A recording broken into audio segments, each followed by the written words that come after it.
welcome to the Payroll Podcast with your host, Nick Day of JGA Recruitment, Specialist Payroll Recruiters. Hello and welcome to the Payroll Podcast. Today I'm really excited to be joined by the lovely Ros Hendren, a highly experienced strategic payroll and HR professional manager who possesses over 30 years of payroll, HR, business and management expertise, all areas that I'm going to be tackling in this pod, so do stay tuned. There are a few people in the industry with more management credentials than Ros, and perhaps that is why she's been so instrumental in playing active roles for both the Chartered Management Institute, or the CMI, and the CIPP. And that's where Ros currently holds the position of board director, but we're going to tackle that a little bit later. Currently, Ros is involved in tutoring the foundation degree in payroll management on behalf of the CIPP, which involves delivering module tutorials, supporting people through assignment writing and marking of assignments, and she's also a tutor for the coveted MSc in Business and Reward Management, and that's in conjunction with both the CIPP and the University of Derby. Ros was also a finalist in the Payroll World Awards 2004 and was awarded the CIPP Payroll Employee of the Year in 2007. So a hugely passionate person about the payroll industry. She's very passionate about upskilling the profession, very knowledgeable on compliance and strategy. And these are all elements that I'm really keen to delve into so that we can provide our listeners with a fantastic platform for them, hopefully, to utilise some of Ros's unique insights, knowledge and career journey advice to develop themselves within this fantastic industry that is payroll. So welcome, Ros, to the Payroll Podcast. How are you doing? I'm good, and thank you for allowing me to share my experiences with your listeners today. No, absolute pleasure. We've known each other for many years anyway. We always catch up at conferences and award ceremonies, so it's nice to catch up again over the radio waves here, so to speak. And we always start with some questions just to get us straight into the mix. So, 5 quick questions. To kick things off, Ros, tell us a little bit about your journey into payroll and how it's led you to where you are right now. My route into payroll was the traditional one that most will recognise. That is, I didn't plan it. It just happened. You fell into it. Indeed. But I'm confident that the CIPP proactive education programmes are breaking down that traditional approach now.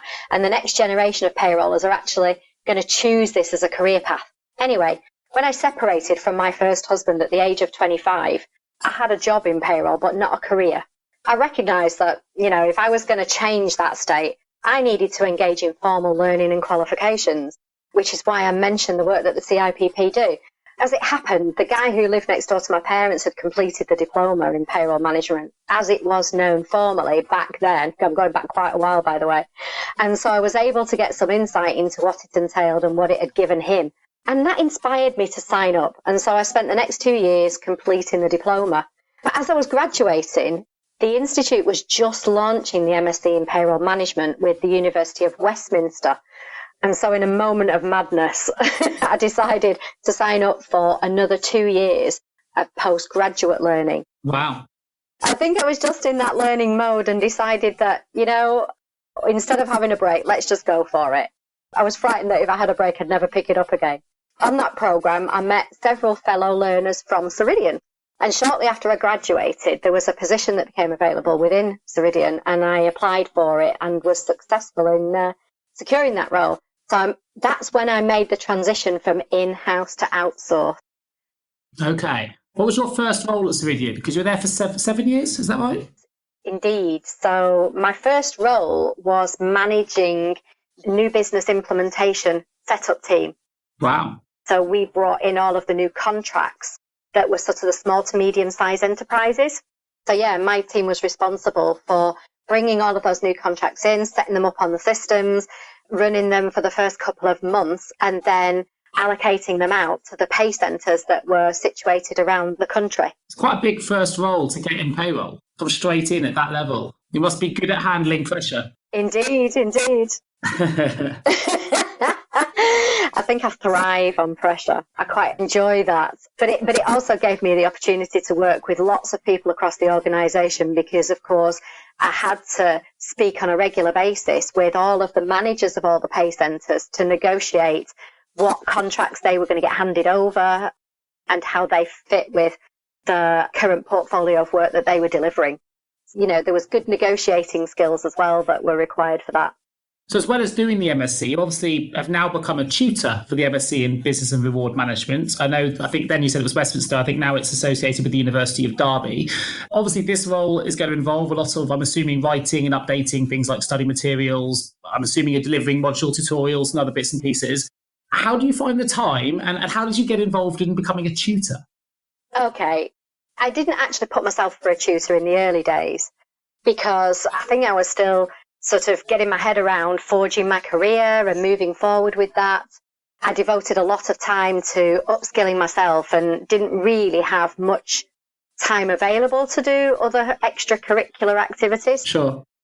When the programme moved from the University of Westminster to the University of Derby, we obviously had to do a rewrite of the material, but I didn't feel confident enough to do that at that stage, so I let somebody else do that. But the person who was writing the material around reward strategy, which is what I sort of seemed to gravitate towards, didn't want to deliver it. So the deal was struck. She wrote it and I delivered it. Great. My question about how you find the time will become more relevant as we go through this podcast, because we've got a lot to get through in terms of just how much you do. Now, obviously, you're someone that's got to the top of the payroll profession, if you like, and as a result of that, you are invited to do a lot of keynote talks and conferences. And I picked up on one of your latest ones, which was about developing a strategic approach to reward design. I wondered if you could just tell our listeners, if you can put it into a quick synopsis, if that's possible, of why you think it's important that businesses do align their reward strategies to its wider organisational objectives and needs, and perhaps also highlight some of the basic concepts that would make up a successful reward strategy. CIPD tell us that reward strategy concerns the design and implementation of reward policies and practices to support and advance organisational objectives. So I think that's really key here because, what they're saying is that one is integral to the other. So if you don't get it right, then basically, you're going to miss the target. If you imagine a space rocket, and this was the sort of analogy that I shared with the audience at the CIPP's annual conference, if you were setting your mission to go to the moon and you don't get your strategy right in terms of achieving that, then potentially you're going to end up in Mars. So somewhere completely different. So you've got to pay attention to what you're trying to achieve as an organisation. What are those broader objectives and how does that feed down through the different levels within the organisation to be something meaningful on the ground? Sure. Yeah. So it's all about that end objective. So if you are hoping to achieve increased profit margin, then you need to set your reward strategies to funnel into that. Yeah, absolutely. It seems like that would be an obvious way to go, though, would it not? Are businesses not following that kind of approach at the moment? You'd think so, but part and parcel of this is understanding how individuals and or teams work together. So if you've got an objective that needs to rely on a team working effort and you're motivating and engaging individuals through your reward program at an individual level, then you're not going to achieve that collaborative effort because you've missed the mark by focusing on individual reward. Yeah, I see. So things like that you've got to pay attention to make sure everybody's driving in the right direction. And also different divisions within organisations tend to go off at a bit of a tangent sometimes and interpret, strategies within the objective paradigm to what they think it is rather than what the organisation actually set out to achieve in the first place. So understanding that in context is really important, but also understanding what the different individuals require as well. So whilst you've got to consider the collaborative effort, you've also need to consider how individuals are motivated in themselves. And that will be different for everybody. And also what we're seeing now, Nick, is a shift in terms of the newer generations coming through into the workplace. So the Gen Y and Z, the millennials. Yeah.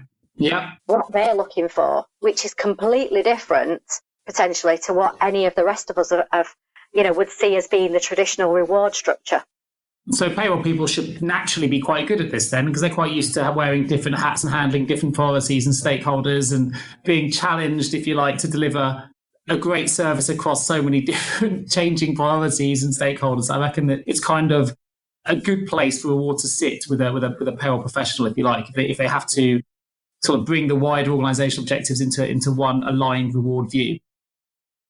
Absolutely, yeah. And of course, the big part that payroll plays in all of this is the compliance angle. Because I've seen all too often, Nick, in organisations where, the HR or the reward teams have gone off and they've built nice, motivating and engaging reward structures. When it's brought back to the payroll table, payroll have to then turn around and say, well, you can't do that. There's a tax issue there or a compliance issue. And so if you want to do that, we're going to have to do it as a grossed up element in the payroll to make sure that we're not missing the mark when it comes to compliance. So payroll absolutely plays a massive role, or should play a massive role, in helping design reward structure and strategy. Great, fantastic. Now, I have to ask this question, Ros, because I saw your LinkedIn profile and you have so many letters after your name. I think I saw MSc, CMgr, FCMI, DIP, FCIPP, DIP, and FHEA, just to name just a few. I think you've also, as I mentioned earlier, passed the CMI and the CIPP.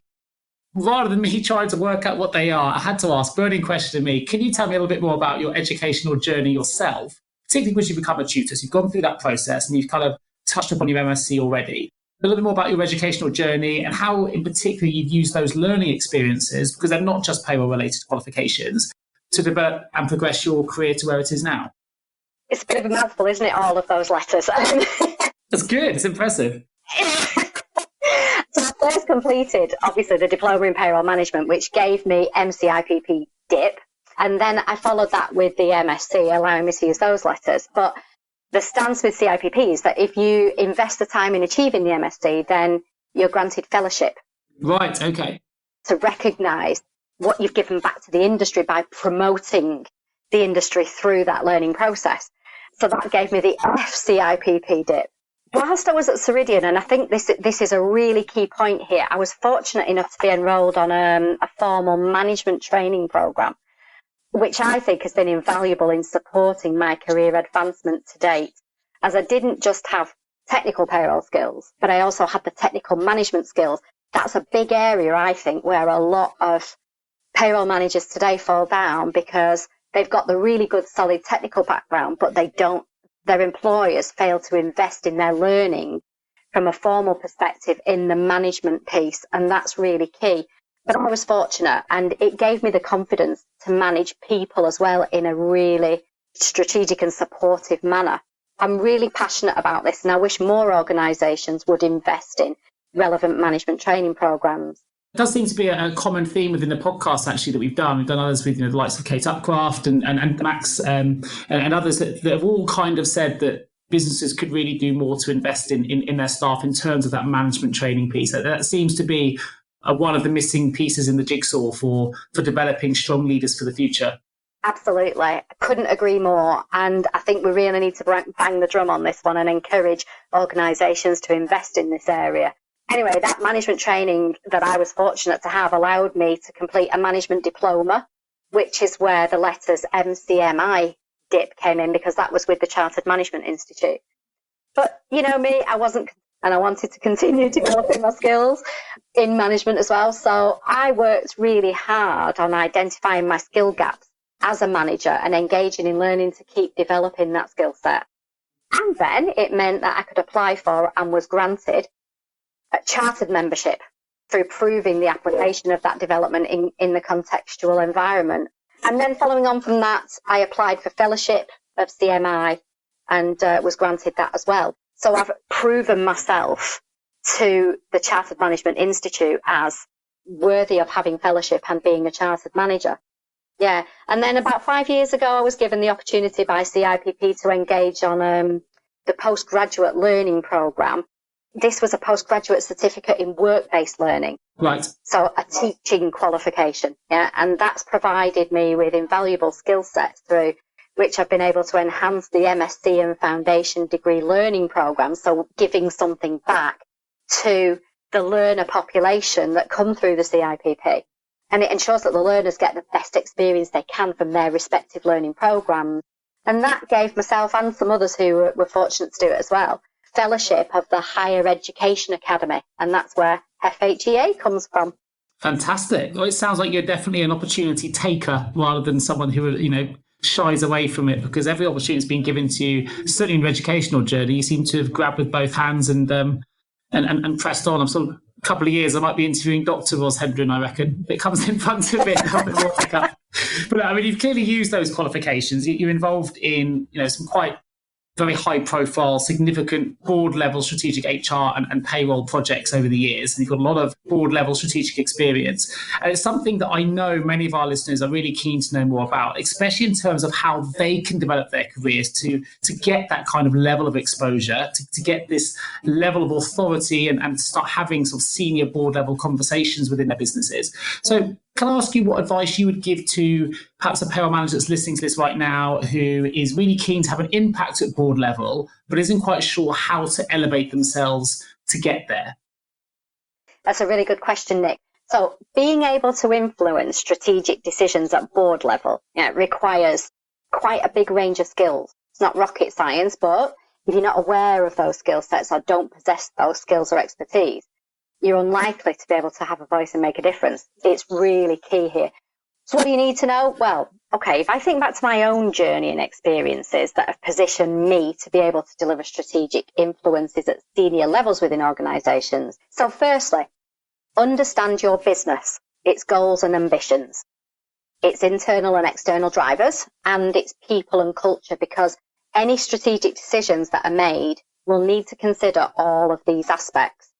As a strategic influencer, if you've already done your homework in terms of what matters to your organisation and what's going to deliver the right results to support its goals and ambitions that we talked about before, you should have no problem being able to present your business case for change in such a way that the decision to adopt your recommended strategy will almost be a foregone conclusion.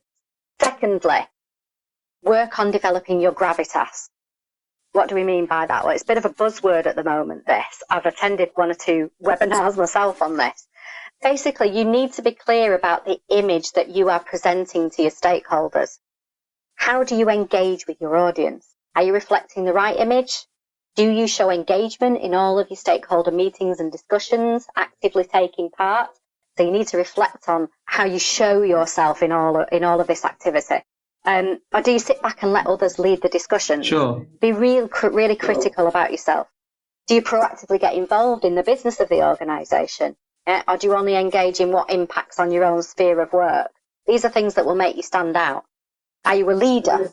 There's a bit of self-reflection there, isn't there? A bit of self-reflection required. It's not always you haven't got the opportunity. Sometimes you've got to ask yourself the question as to whether you're doing the right things to be given that opportunity. Absolutely. So you need to be very self-aware, and have enough emotional intelligence to understand the image that you're creating, but also the impact that you're having on all of those around you. So all of your stakeholders. Thinking about, are you a leader? And if so, are you an inspirational leader? Or are you just a manager? Not that being just a manager is any less important, but it's a very different role. If you're confused about your image, your stakeholders are also going to be confused. And so they're going to be unsure as to how to react to you and any recommendations that you make. That's a good point. So, and finally, never stop learning, particularly about all the relevant change that's going on within the industry or your business specifically. Because when you're selling strategic change at board level, what the directors are going to be looking to see is how credible you are. If they feel comfortable that you're knowledgeable and you're constantly scanning the horizon to see what's coming next, keeping up to date with legislation, technology, the economic climate, what employees want, and are not just acting or reacting in the moment, then you'll start to build up your image as a trusted advisor to the business. And the more they trust you, the more they will trust your recommendations. Fantastic. Great advice. I think if people want to rewind and make notes, I'd highly recommend it, because this is a really popular subject that we're getting asked a lot in terms of feedback on this podcast. And, we're speaking to industry leaders like yourself, Ros, so people want to know how they can be seen to become an industry leader themselves, and how, not just externally within the wider payroll world, if you like, but also internally within their businesses. So I think that's really fantastic advice. So thanks for sharing that. You've gained, obviously, we've touched upon it already, you've gained management experience both within HR and payroll outsourcing industries, and you mentioned Ceridian earlier, as well as other large BPOs which are operating in the business. But you also possess large-scale in-house payroll management expertise, and you've worked for companies with payrolls of over 34,000 employees to give some context to the size of payroll operations that you have managed. How do these two environments differ, and how has getting exposure to both working environments, how has that helped your career? So again, another interesting question. Outsourcing again gave me the opportunity to work cross-functionally between payroll and HR, which was initially at sort of a transactional level, and it's kind of, I suppose, expanded naturally from there. But many years ago, I took responsibility for a shared service centre, and I'm going back quite a while, delivering payroll and HR transactional operations, but the client experience wasn't a particularly good one. Sure. Having sort of observed what was happening, both the payroll and the HR transactional teams were working completely independent of each other. I'm sure, like most of your listeners will recognise that traditionally payroll and HR have been managed by completely different divisions within an organisation. And so their ways of working and approaches to things like management and strategic priorities are often completely different. And as a result, the two don't always pull together well. What we saw in this particular example was that neither team was aware of the impact their operational delivery had on the other. Sure. So, just as an example, the HR transactional team had no visibility of the volume and nature of things like payroll queries that were being handled by the payroll team, where contractual information had been input wrong at the beginning, and so therefore resulted in incorrect payments. So, inaccuracies on the payroll. And similarly, the payroll team had no visibility of the volume of work that was being generated for HR to keep recruiting staff who'd left the business because generally they were unhappy with a less than accurate payroll service. So you can see how they were completely at odds with each other and not pulling together for when we think about the organisational objectives, what is it you're trying to achieve and how do you need to get there as a collaborative effort? This is a prime example. So what did we do? Well, look, my learning experiences have given me, I suppose, the skills to be able to approach this in maybe a challenging way. So I introduced the concept of cross-functional working parties. What do I mean by that? Well, that working party was responsible for gathering feedback and experiences across the two disciplines into one pot, so not a separate investigation. We also included feedback from the client, and we used all of that as the basis of a joint improvement and development program. We also shuffled the office around so that the two teams could physically interact in a more proactive way. So, almost force them to work together. And that way they could share experiences around their joint learning programs. We also upskilled both teams to be knowledgeable in each other's processes, which not only enabled them to understand the impact of their actions on each other in a clearer way, but it also provided the opportunity for natural cover when resources were challenged. Yeah, so the end result, well, accuracy improved massively, productivity increased, and so cost was reduced, and the client was really happy, and the workforce was happy. Everybody was a winner, and I guess, it all comes back to being open to change, being understanding of others and their needs, and having an awareness of what's right for the business, not for individuals or individual teams. It's about that end goal. Working in recruitment, as I have done for, as you know, nearly 20 years myself, a lot of people are reticent to go into payroll services or outsourced BPOs when they've come from an in-house background. And I find it quite surprising. I think there's a lack of understanding both between those that only ever worked in the outsourcing environment going in-house and vice versa. But the reality is, I think for those that have made that transition, and maybe you've gone to BPO and you've come back again into in-house afterwards, but those that gain the experience of both do tend to elevate through the payroll ranks quite quickly. And whether it's because you get that cross-functional exposure, you get more exposure to things like software, potentially implementation, certainly project management, and I guess a very payroll and HR focused overall business objective if you're working for an outsourced provider that specialises in those areas, which you wouldn't have that as a company-wide objective working in an in-house payroll. But I do see people, once they have that exposure, I find they're able to elevate themselves quite quickly to some of these strategic level roles that we've been discussing. And yeah, despite that, I guess, trend that we can see as recruiters from this side of the table, it still seems to be a move that a lot of payroll people are very reticent to do. They don't want to come away from what they know, which sometimes might be that they want to stay within the same sector, doing in-house payrolls, and their moves always remain sector specific.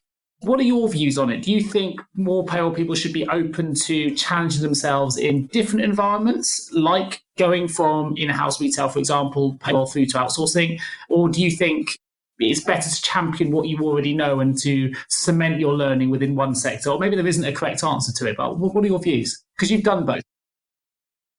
Do you know what? I think this is about individuals and what they want from their career. So a lot of people are perfectly happy to, advance within their particular specialism within the industry, let's say, be that in-house or outsourced, and to sort of get as far as they can up the ladder.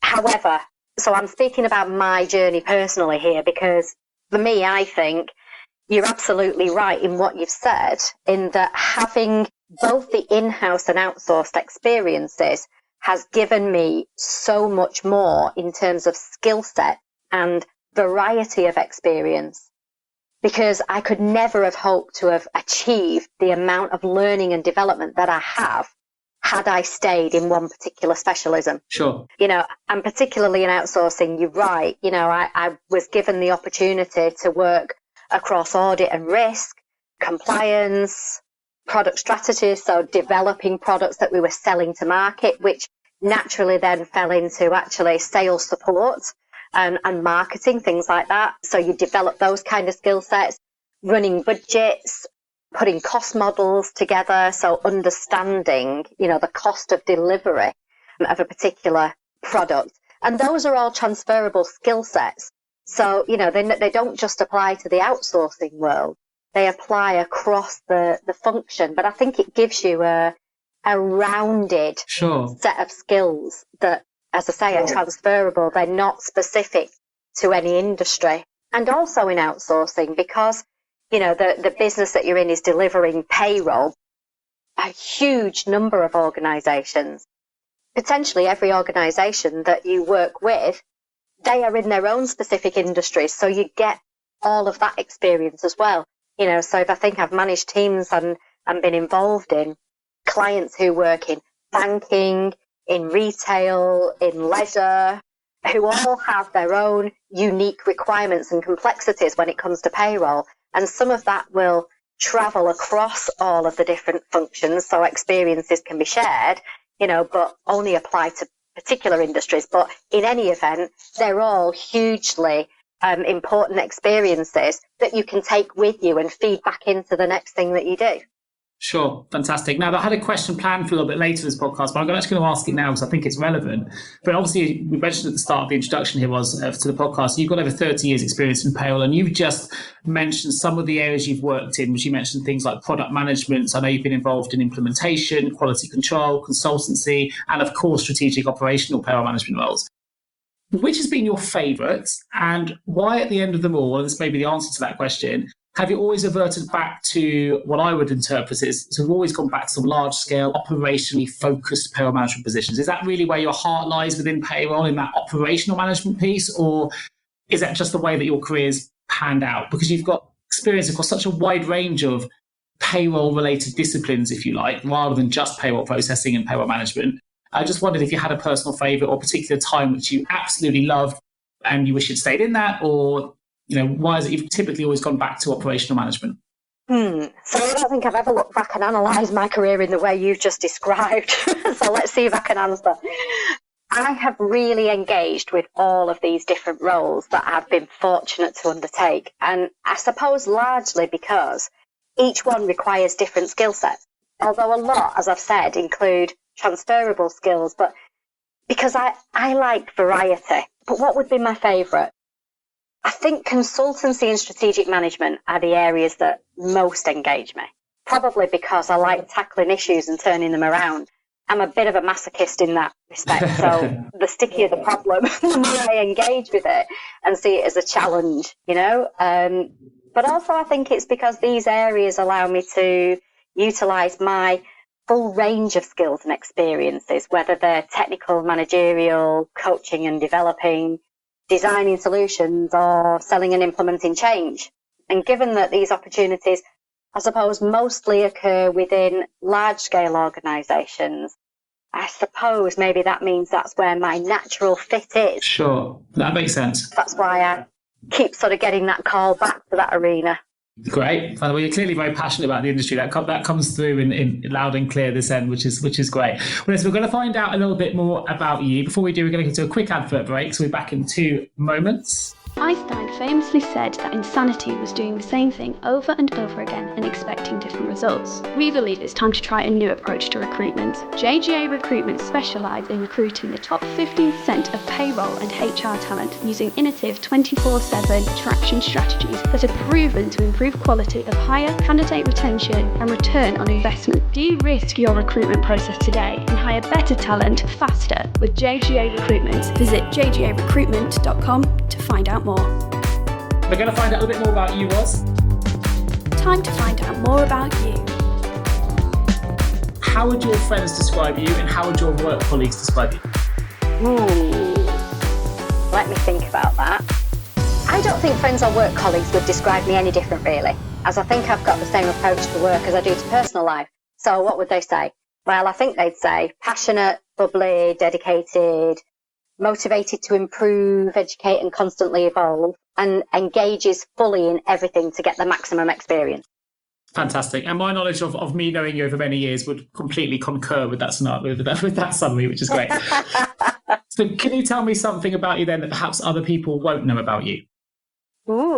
I am also a professional actress. Oh, okay. I didn't know that. Tell me more. When I was in my formative years, it was the one thing I really, really wanted to do, but I won't bore you with why it never happened. But since then, I've spent sort of 30 years doing amateur dramatics. In more recent years, I've actually engaged with an agent, and I do bits and pieces from time to time. However, a couple of years ago, I was lucky enough to be cast as the understudy for a one-woman play. Wow. And I managed to wrangle 3 performances. Great. Fantastic. Like, woman after my own heart here was. I mean, I have the same aspiration. I studied theatre. I did a master's in theatre before I got into also studied at drama school. So I should add here as well, on this particular section, we've got a podcast coming up later, which has already been recorded with Rebecca Mullins. And she gives me something which surprised me. So for those listening to this as a series of podcasts, look out for that when that recording comes out. Anyway, fantastic. So for you, Ros, you are abducted by aliens who want to learn more about our species. What item would you take with you? I think it'd have to be tea bags. Tea bags? Yeah. Well, if you think about it, it's what the nation runs on, isn't it? Cups of tea. And there's nothing a nice cup of tea can't fix. You know, it provides comfort, calms you down, warms you up, and helps the thought process. So invaluable. Fantastic. Do you have a personal favourite? Yeah, I like a good breakfast tea, but I'm also rather partial to an Earl Grey. Okay. So we'll let you take a mixture on this occasion, if you like. What game or instrument would you teach them? I think that would be, I'd teach them the saxophone. Do you play, or you just like it? No, I don't play. My husband did play a little, but I love the complex sounds that the saxophone produces, and when I listen to a really good instrumental piece, I feel that it gets right inside of me, and strangely, it has this quirky thing of both calming and motivating at the same time. I think it must somehow, support my cognitive process, because I do some of my best work listening to the saxophone. Fantastic. Well, I'm a fan of that response. I'm a big Bruce Springsteen fan, and his E Street Band always have saxophones, so I can understand that. What would you tell them about humans? So the biggest thing about humans is that every single human being is completely unique from the next. I think that's what I would tell them. So if you understand one human being and you think you can use that experience to understand everyone, then forget it. I suppose by interacting with as many human beings as possible and gathering intelligence, which I guess is what they would do, it might mean that they could draw some generalizations, but there will always be some quirky things to catch them out. So treat human beings with care and respect. I suppose not dissimilar to life in general on Earth, really. Great. And would there be any human traits you would hold back from telling them about? No, because in the long run, nobody benefits from hiding the truth, do they? and you almost always get found out at some stage. So just fess up. Great. Fantastic. Excellent. Well, let's get back into the detail when it comes to payroll. We're going into section 2 questions. 5 quick questions. And I'm really keen to find out a little bit more about your role at the CIPP. At the moment, you're an elected board director at the CIPP. So what does that work involve, and what motivates you to even stand for election? Yes, so I am, Nick, that's right. And I was very fortunate to have been elected onto the CIPP board 4 years ago. So what does it involve? Well, the role of a non-executive director is a huge one. Definitely shouldn't be underestimated. Whether it's for CIPP or a large multinational organisation with a presence across the globe, sure, it's no different. The role is exactly the same. So what is it? Well, essentially it's about making sure that the CIPP is compliant in all of its operational activity with not only regulatory requirements, but also its duties in law, and that's a big one. So governance is a huge part of this. Ensuring the financial viability of the institute. And, to do that, we have to monitor the budgets, the spend, the investments, and the risk management. So we need strategies around that, which we implement and, sort of adhere to. Having the ability to set strategic direction for the institute. So that's a really big one, because it's got to be relevant to the membership. Sure. But also support the fulfilment of CIPP's goals and ambitions. See, you've got to address both, really. It can't just be one or the other. So it's quite a complex role. It's quite a demanding, complex position to have. It absolutely is. And, you've also got to be proactive in being the voice of the members in the institute, representing views to external audiences in a positive way, to enhance the institute's reputation and further the development of the institute's profile in the industry, as well as the profile of all the professionals working in the industry. So it's huge and really important, and definitely not to be undertaken lightly. It must have been quite an exciting time for you then, because over the last 4 years, we've probably seen more changes, sort of instrumental changes in the payroll industry than ever before in terms of its status being raised within businesses, just gaining chartered status as well. And as an industry now, it's more recognised professionally than it ever was before. So what are some of the highlights for you that you've experienced over the last 4 years? That's right, Nick. I am standing for re-election this time because obviously my first tenure on the board, the 4 years, has now come to an end. So if I want to continue it, sort of delivering that good work, I need to obviously get myself re-elected. So what sort of things are we going to be looking at? Well, the CIPP is committed to continuing delivery of its traditional core quality services, and that's across the diverse group of members. So we need to be able to make sure that we have programs that suit all needs to help them stay up to date and compliant, but also, as I said, whilst promoting and enhancing industry profiles. But we also need to keep an eye on what else is going on. So we know that Industry 4 is here, and we need to understand what that means for us. Sure. Artificial intelligence. I listened to your podcast the other day around blockchain technology. What does that mean for us within the industry? Is it going to have a big impact or not? And if so, how will it be applied? These are all things that the Institute needs to keep on its horizon and keep researching and keeping pace with, so that when our members need information and training programs, we're there ready with them to deliver them. We're not playing catch up in the background.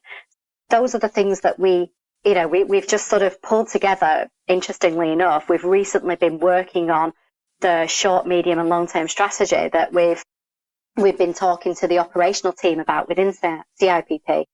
And some of these themes and flavours will start to play out in some of those strategies that you'll probably see coming on stream in the next months and years to come. Great. Sounds like an exciting time. Yeah, for sure. I like to see how important it is, and technology moves on so fast. But it's great to have a conversation with yourself, someone like yourself who's so passionate about just improving the industry for everybody. And if that means, using up your time, standing for election to help deliver those things, I think that's fantastic. So kudos to you, Ros, and I wish you the best of luck in getting re-elected onto the board. I hope that works out for you. I think utilising some of your knowledge, though, for the listeners that are tuned in right now, aside from your operational power management experience, you're also involved in some voluntary work developing and helping others in terms of their leadership skills. We're not even going to tackle that today because there's just so much to get through. But one thing I do want people to know is you've also set up your own payroll consultancy business. It's known as Well-Paid Consulting, and I understand that your business offers services such as payroll improvement strategy, HR and payroll implementation services, software reviews, vendor management, and so on. Now, it's not a plug for your business because I know you didn't know I was going to ask this, but the reason I'm bringing it up is that, again, whilst a lot of people want to get to the top of the payroll tree in terms of that board level involvement, there are also a lot of payroll professionals out there who sometimes feel like they've hit a ceiling and they, rather than work for an employer, they want to take the risk, the jump, the journey, if you like, into managing their own consultancy business. So I'm quite interested to know what your take would be in helping other people getting, if you want to start their own business, what would they need to do? What advice could you give them? It's obviously a very nerve-wracking decision to move from PAYE to self-employed as well. So what advice would you give to any aspiring payroll entrepreneurs out there who are interested in making such a move? Okay, so... well, being self-employed isn't right for everyone, Nick. So, if job security is your number one priority, along with financial security, you're going to have to do some real soul searching and ask yourself some difficult questions before you even think about embarking on a career path that involves self-employment. You probably might even want to talk to, a friendly accountant or a financial advisor, because they are skilled in helping guide you through that thought process. So they will ask you the difficult questions that you might not be able to ask yourself or even know to ask yourself. So I definitely recommend doing that. Get some independent advice about whether, first of all, it's right for you as an individual. If you're still interested, once you've gone through that stage, for me, I think the next step is to be absolutely clear about what you want to do and deliver. So what's your niche? Sure. It's easier to start delivering services that, you're experienced in and that come naturally to you, rather than trying to learn on the job with no prior experience. Sure. Because in a self-employed consultant role, you're going to be very much under the spotlight because your client will be expecting great things from you. They're paying a lot of money and they won't be prepared to have to micromanage you through delivery of a project. That's great advice. Yeah, don't overreach, because you're just going to lose credibility in the industry if you try to do that. So, start small and be comfortable about what you're trying to do. And finally, I'd say, make sure you have access to consultant communities and networks, because that helps you to take advantage of others' knowledge and experiences. I share information and have discussions with others on a regular basis because we help each other out. And it also potentially gives you access to future opportunities. So I've passed on many contract opportunity to others where I've had a call, but I couldn't progress it because I was already engaged in a contract. Sure. And included in this, I'd recommend agencies such as yourself at James Gray Associates, Nick, because making them your friends is important, as they're your eyes and ears on the ground in the industry. And people like yourselves will always be on the lookout for highly skilled individuals to recommend to clients. So you need to build that network up. Those would be my sort of initial suggestions.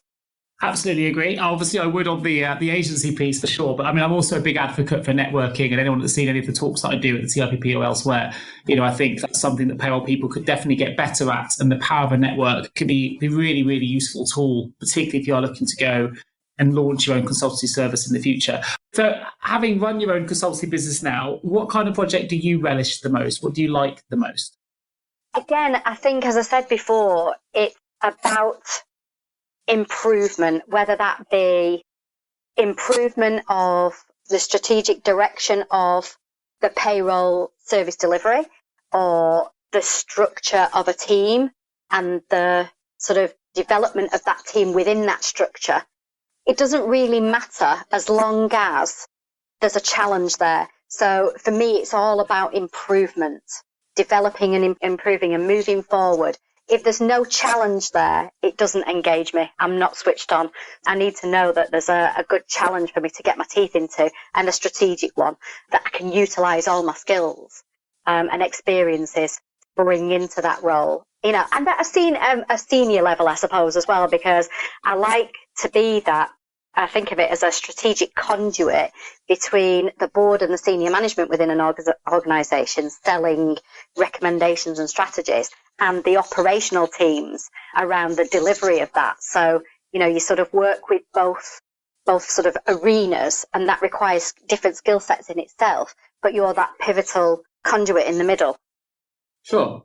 That makes perfect sense. So to take the podcast full circle then, and we started at the start of this podcast, we were talking about your talk on developing a strategic approach to reward design. You've just talked then about, the projects that you love tend to involve improvement in one way or another. One of the projects that I picked up on that you dealt with was when you were managing a 16,500 employee payroll at Direct Line Group, and you were involved there in aligning a number of their functions. I think it included reward, HR, tax, risk, and finance. Just last question, really. Why do you think alignment is so important? And you've talked about it a little bit at the start of the podcast, but why should other businesses listening to this, or functions, if you're a payroll manager, follow this strategy? What are the benefits in that kind of group alignment, in your view? For me, it's all about stakeholder engagement, really, Nick. So I spoke earlier about cross-functional reviews of processes and how that helped turn around a client experience. And it's much the same, really. So, as an observer, often organisations view their operational processes in isolation within their own functional areas. Sure. And what that means is that whilst the processes might work for them, they never consider the impact of the way that those processes are delivered within the rest of the functional areas that either feed into that process or receive outputs from it. So as an analogy, I guess it's a bit like implementing a payroll system, yeah? If you build it without considering the format of the data that will be input from HR, for example, how are you going to pay anyone correctly? And if you don't consider the format of the information that others are going to need from you out of the back end, such as finance, how will the business account for the cost generated by the payroll activity? So having that engagement with all your stakeholders plugs the gaps that might exist in those processes. And remember, we also spoke earlier about becoming a trusted advisor to the business. Well, for me, this is certainly an area where individuals can build that reputation, because by engaging with your stakeholder community in a proactive way, not only delivers the right result for the business, that your processes are built to deliver and maintain and sustain operational activity across the organisation in a compliant and effective way, you're going to be viewed as a proactive leader and change manager within the business. And that's what's key here, isn't it? I think one of my favourite things there was you gave an analogy that was a payroll-specific analogy that only people listening to the Payroll Podcast will probably ever get. I always like the analogy of payroll.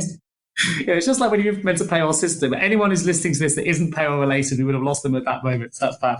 Okay, so we're going to open the vault shortly. Last question, I have to ask it because you're clearly very motivated. You're clearly passionate about all the things you do, a lot of it voluntarily, and you've got yourself involved in so many different aspects of payroll, not just in terms of launching your own business, but developing your educational journey, the different kind of roles and projects you've taken on. What is it that keeps you motivated? What stokes the fires within you that make you want to keep striving to not just improve your own credentials and role within payroll, if you like, but also improve the industry as a whole and those around you, which I know is something you're also really passionate about.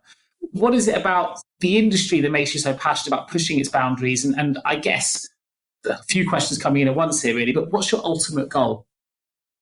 I think what fires me up about working in this industry is the fact that nothing ever stays still. I've talked a lot about I like being constantly challenged, and I really enjoy continually learning and developing all my skill sets. So I suppose it's a marriage made in heaven for me, really, isn't it, working in payroll? Because there's always something new to learn. But what I also enjoy is sharing that learning with others, to help them raise their own profile within the industry.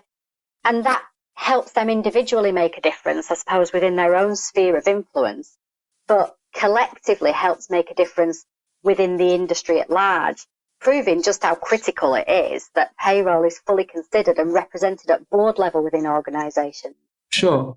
So the ultimate goal for me, well, I would still like to think that we might one day, see payroll directors on the board of organisations, payroll standing up in their own right rather than as a subdivision of another function, because that's when we'll really, truly make an impact and a difference. That's it for me. And personally, well, my next step is obviously to achieve individual chartered status with CIPP. So, as I said before, I need to get my skates on and do that. Fantastic. Well, a great way to end the questions for the podcast. Well, listen, we're going to enter the vault. Entering the vault. What is the one piece of advice you would give to someone working in payroll right now? Never stop learning and developing. It's going to stand you in good stead. And never be afraid to take a lateral move, as it's probably going to give you experience and skill sets you'd never have dreamed of seeking, but which would be nonetheless extremely useful. Fantastic. You're speaking to my recruiter heartstrings with that response, so thank you for that. With the benefit of hindsight, what would be the one career decision you would change? To complete formal payroll qualifications earlier, I think. I was 30 when I graduated from the MSc and my career took off. But I feel now like I'm running out of time to do all the things that I want to do before I retire. Excellent. If you had the power of foresight and could change the entire payroll industry with one action or improvement, what would that action or improvement be? Okay, where do you start with a question like that? So for me personally, I think, as I said before, if payroll had developed as an independent function rather than a subdivision of either HR or finance, I think a lot of the current issues we observe and experience within organisations could have been avoided, particularly from a compliance perspective. But I'd also say from a communications perspective, as payroll touches all departments at some stage or another, so it's pivotal to an organisation's smooth running. Great, fantastic. Who motivates you and why? My 3-year-old daughter. I observe, her capacity and ability to learn, and the fact that nothing phases her. She just instinctively overcomes the obstacles that appear in front of her. And I'm now learning from her approach to life, and I'm trying desperately to adopt some simple skills to dealing with challenging situations, in the way that she does. Yeah. I think we can learn a lot from going back to basics and not overthinking things. I think we try to make things too complicated. Yeah, it's a great answer. Love it. Last question. If you didn't work in payroll, what would you be doing? I'd be a full-time actress. I love playing different roles, Nick, learning different accents as well. That switches me on. And, being somebody completely different, it's a whole new world. And I'm sure you'll appreciate this with your background as well that you've shared with us today. And do you know what? It's a liberating experience as well. Fabulous. Fantastic. Absolute pleasure having you on the podcast. So thank you so much for joining on the Payroll Podcast today, Ros. It's been a real delight to learn all about your experiences, but also you've given the listeners some fantastic takeaway, practical advice and lessons and pieces of learning that they can take away and hopefully implement to help elevate the industry as a whole and help people achieve their own goals of raising their career within the industry. So thank you so much for that. If there's anyone listening to this podcast who's interested in voting for Ros Hendren to be re-elected to the CIPP board, when is the last opportunity to vote, Ros? So the deadline for members to vote online is the 30th of November at 12 noon. So make sure you cast your vote. Fantastic. And can they access the ability to vote through the CIPP website, I presume? Yeah, so all members will have received a link to access the online voting. Yes, so they should just follow the instructions. Fantastic. I wish you the best of luck in the vote. For those interested in finding out more about Ros, I will put a link to her LinkedIn profile in the episode notes. Obviously, hopefully we'll be seeing Ros re-elected as part of the CIPP board. So I wish you every success with that, Ros. And we'd just like to thank everyone for listening into the Payroll Podcast. The next episode will be out in a couple of weeks.